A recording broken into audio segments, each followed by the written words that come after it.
I'm going to open days like I did. If I had not been there, I would have never been able to get the job at the Ritz. There is a lot about LSBU that is very attractive for students.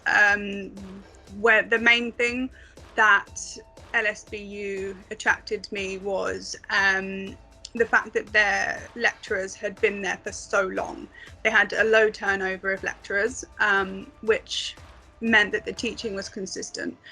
They also have the legal advice clinic.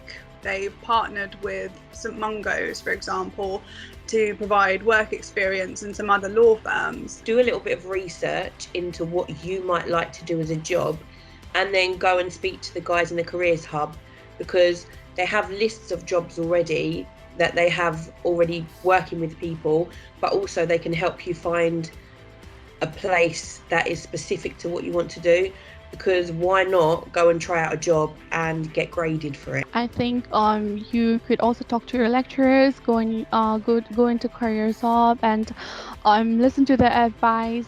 Put yourself on LinkedIn, even though you think it's not the time yet.